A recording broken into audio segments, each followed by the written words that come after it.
Puluhan ribu pekerja Cina di Morowali buat ulah. Hari ini tuh ratusan ribu bahkan tuh. Gila banyak banget di Morowali tuh. Mana nggak ada pekerja Cina? Ini ada nih tuh. Pekerja Cinanya banyak banget membludak.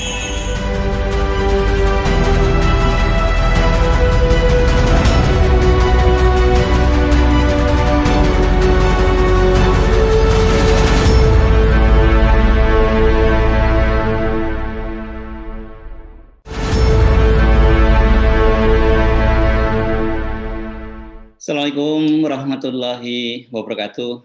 Kembali berjumpa dengan saya, Hirs bin Arif dari Forum News Network. Sejak kemarin pagi, saya termenung dan berpikir keras. Apa sebenarnya yang tengah terjadi dengan bangsa dan negara kita ini? Benarkah sebagai bangsa kita masih punya kedaulatan? Apakah kita ini sesungguhnya secara pelan tapi pasti telah menjadi koloni dari Cina? Menjadi jajahan Cina walau belum secara resmi dan tanda-tandanya sudah sangat kuat. Ini sulit dibantah. Renungan saya itu dipicu oleh sebuah link berita yang dikirim oleh seorang sahabat. Judulnya begini, bahasa Cina jadi kurikulum lokal di Maluku Utara. Pengamat, sebentar lagi Cina bakal kuasai Indonesia. Seperti biasa kalau saya menerima info-info yang cukup sensasional ini, apalagi kalau link medianya, link portal yang dikirimkan ke saya itu belum tidak cukup kredibel atau tepatnya saya tidak kenal begitu, seperti halnya media-media nasional, saya mencoba melakukan cross check, betulkah informasi ini benar, apakah ini bukan sekedar hoax. Karena saya kira ini penting buat panduan Anda semua di era media sosial seperti sekarang ini. Setiap kali menerima info yang sifatnya sensasional, apalagi itu Anda merasa setuju dengan info yang dikirimkan. Ini karena kan dengan pembelahan sekarang ini orang sudah terbagi-bagi dan hidup dalam kepompong masing-masing gitu. Jadi ada berita-berita yang menjadi favorit dan dianggap mungkin akan menyerang pihak yang lain, maka Anda tanpa berpikir panjang langsung melakukan share. Nah, jangan pernah seperti itu. Saya sebagai wartawan, setiap kali saya menerima sebuah informasi, apalagi bila tidak disertai dengan tautan resmi dari medianya, saya selalu mencoba melakukan cross check. Dan di zaman sekarang kan gampang banget ya, dengan googling Anda akan menemukan fakta-fakta itu. Jadi dengan cara begitu Anda tidak terjebak sebagai penyebar hoax dan fitnah. Ini yang sangat bahaya karena tanpa sadar setiap hari kita ini sekarang jadi penyebar hoax, dan lebih parah lagi kalau kita menyebarkan fitnah, karena dengan mudah setiap kali kita mendapatkan informasi kita langsung menyebarnya tanpa berpikir panjang. Jadi check before share itu penting yang harus Anda lakukan. Nah, saya kembali baca-baca berita itu dan ternyata infonya cukup kredibel nih. Karena ada narasumbernya, ada pengamat, dan kemudian ada sumber dari pejabat resmi. Penjajahan Cina dengan mengirimkan TKA ke Indonesia, selanjutnya bahasa diajarkan di Maluku Utara. Sebentar lagi Cina kuasai Indonesia. Itu kata pengamat, seorang seniman politik gitu disebutnya oleh media ini, bernama Mustari. Ini kelihatannya seorang pengamat dan seniman politik di Halmahera. Bahasa, kata Mustari, itu kan terkait budaya. Jadi lama-lama budaya Indonesia terkikis oleh budaya Cina. Ini berkaitan dengan rencana dari pemerintah untuk menjadikan bahasa Cina sebagai kurikulum wajib di Halmahera Utara. Maksud saya di Halmahera Selatan, Maluku Utara. Ini yang tepat begitu nama kabupatennya ya. Mustari mengaku heran, BIN dan TNI diam saja melihat sepak terjang Cina dalam upaya menguasai Indonesia. Nah, benarkah bahasa Cina atau bahasa Mandarin itu sudah dimasukkan dalam kurikulum sekolah di Halmahera Selatan?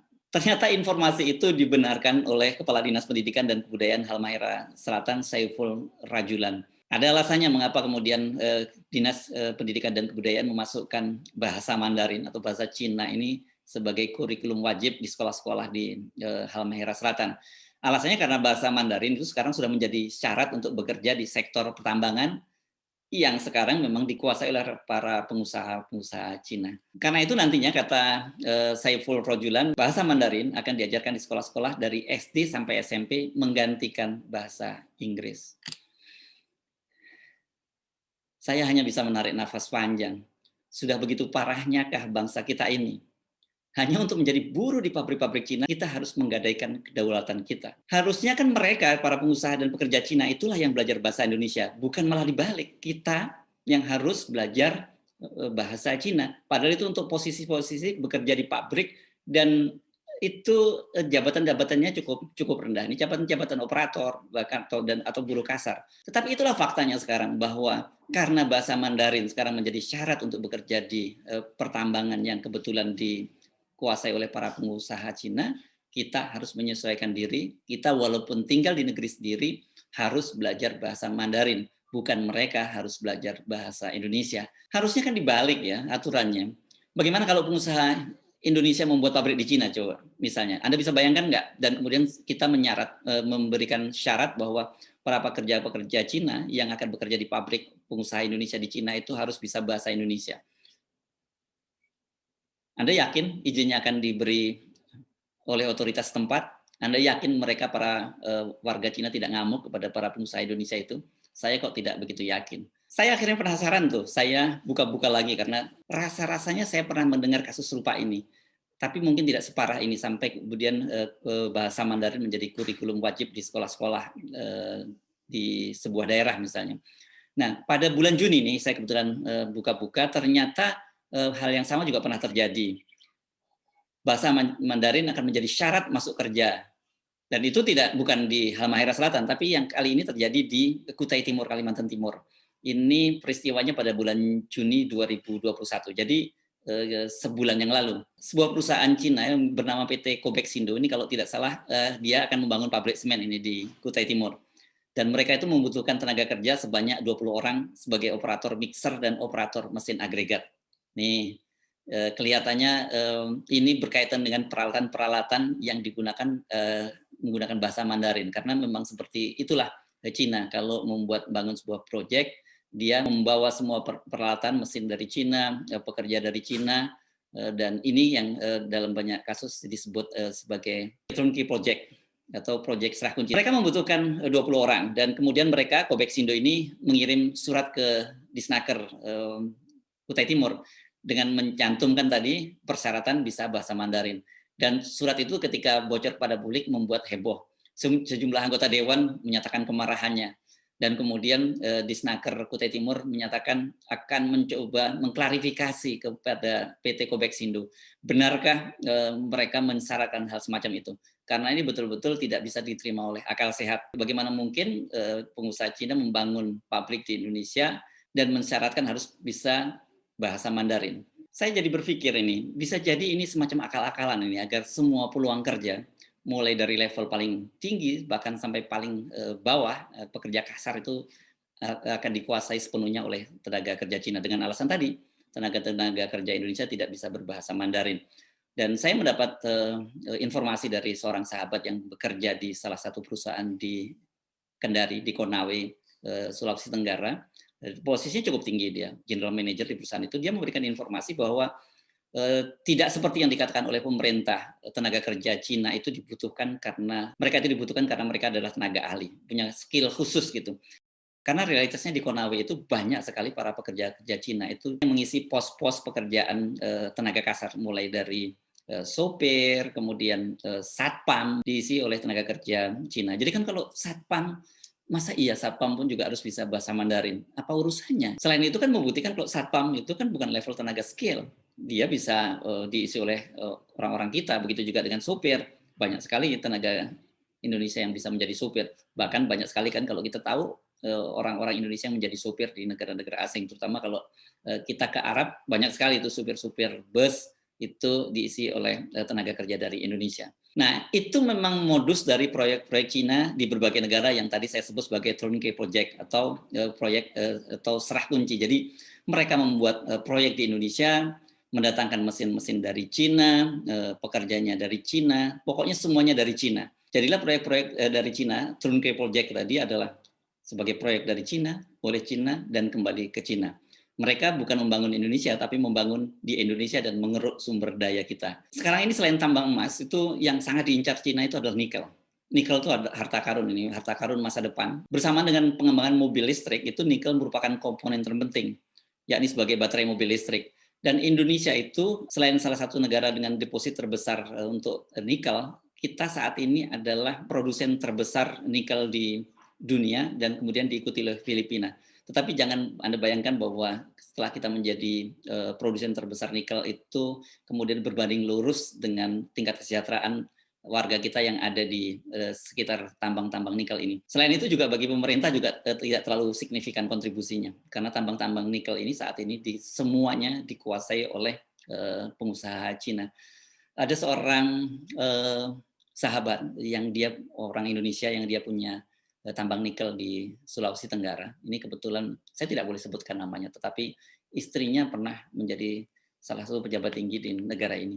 Dia mengaku bahwa sekarang ini untuk penentuan harga saja itu sudah ditentukan oleh kartel Cina. Jadi para pengusaha nikel, pengusaha dari Indonesia yang memiliki tambang-tambang nikel itu dia harga jualnya sangat tergantung oleh kartel yang ditentukan oleh para pengusaha-pengusaha Cina. Ini betul-betul sungguh situasi yang sangat membuat kita miris. Kita ternyata sudah tidak lagi menjadi tuan rumah sendiri di negeri sendiri. Invasifnya investasi Cina disertai dengan pinjaman alias utang itu sudah menjadi persoalan dunia. Ini dikenal sebagai debt trap atau jebakan utang Cina. Banyak negara-negara yang terancam bangkrut karena utang di Cina. Sebuah studi yang dilakukan oleh Universitas Harvard bekerja sama dengan Kiel Institute ini menunjukkan bahwa kucuran utang dari Cina ke berbagai negara di berbagai belahan dunia ini saat ini sudah membengkak lebih dari 5 triliun US dollar atau sekitar 69.000 triliun rupiah. Itu berdasarkan data dari periode tahun 2000 sampai 2017.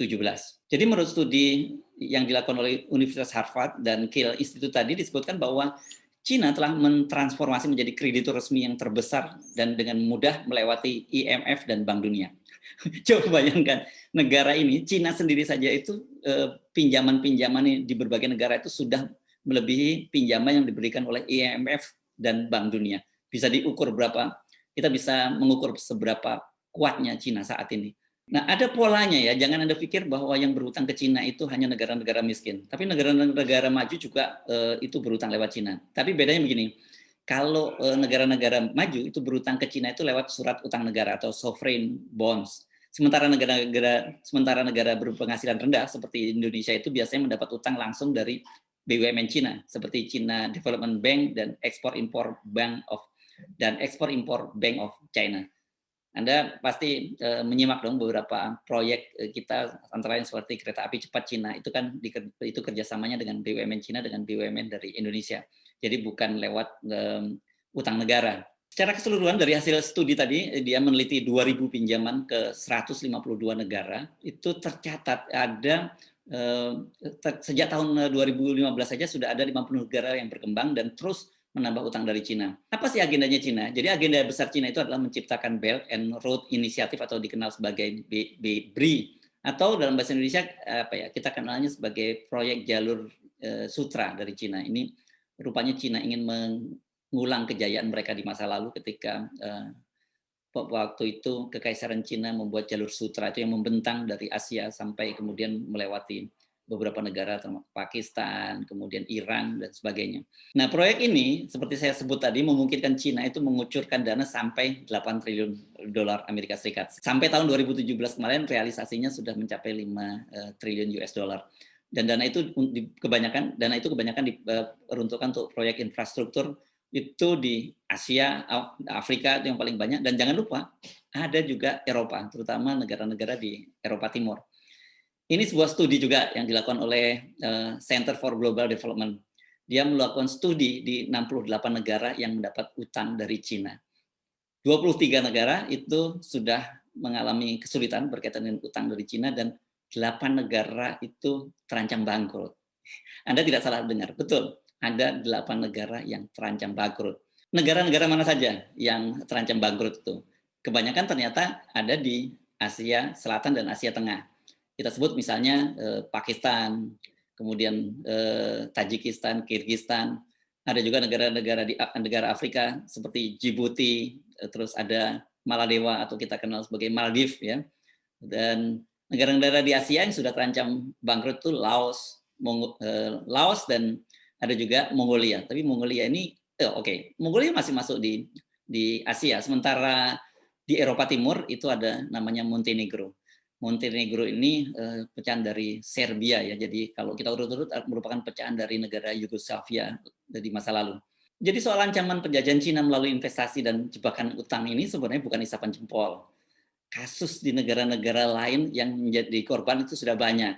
Nah, bagaimana dengan Indonesia? Karena kita tahu sekarang ini banyak sekali proyek-proyek Cina di Indonesia, terutama proyek-proyek infrastruktur. Begitu juga dengan pembangunan pabrik dan pertambangan, terutama tambang emas dan tambang nikel.